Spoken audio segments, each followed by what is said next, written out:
الرحمن الرحیم سامعین و ناظرین، آج ہم بات کریں گے ملک پاکستان کی ترقی کے اندر جو سب سے بڑی رکاوٹ ہے وہ یہ ہے کہ پاکستان کی عدالتوں کے اندر فیصلے جو ہیں وہ عدل اور انصاف سے نہیں کیے جاتے، اور جب کسی ملک میں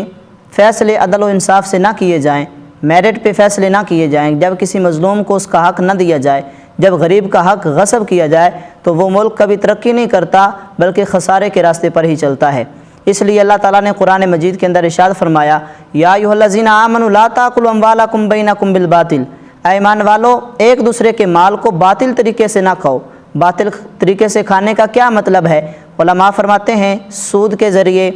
اور جوے کے ذریعے اور جو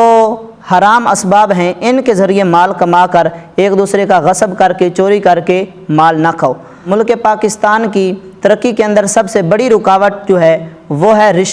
رشوت کی وجہ سے ہی ملک پاکستان کی عدالتوں کے اندر فیصلے جو ہیں عدل و انصاف سے نہیں کیے جاتے، اور اس کے اندر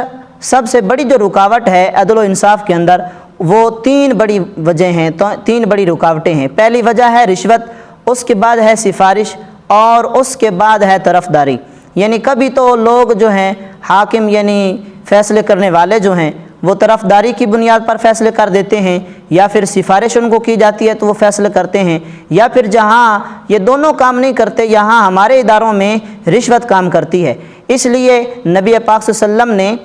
فرمایا، حضرت عبداللہ ابن عمر فرماتے ہیں، لعن رسول اللہ صلی اللہ علیہ وآلہ وسلم الراشی والمرتشی، نبی پاک صلی اللہ علیہ وسلم نے رشوت لینے والے اور رشوت دینے والے دونوں پر لعنت فرمائی ہے۔ تو عزیزان محترم، ہمیشہ لقمہ حلال کھائیں، لقمہ حلال کمائیں اور اپنے بچوں کو لقمہ حلال کھلائیں۔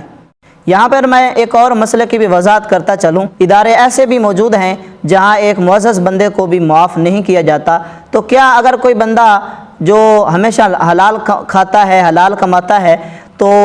اگر وہ اس چیز سے بچنا بھی چاہے تو لیکن کسی ادارے میں جائے تو پھر بھی اس کو رشوت دینی پڑ جاتی ہے، ورنہ اس کا کام نہیں ہوتا، یعنی اس کو اس کا حق نہیں مل سکتا۔ تو میں یہاں پر شرعی مسئلے کی یہ وضاحت کرتا چلوں کہ جہاں کسی شریف کو، جہاں کسی مسلمان کو یہ خدشہ ہو کہ وہ پیسہ نہیں دے گا، رشوت نہیں دے گا تو اس کو اس کا حق نہیں ملے گا، اس کا حق مارا جائے گا، تو وہاں اس مسلمان کے لیے، اس بندے کے لیے رشوت دینا جائز ہو جائے گا۔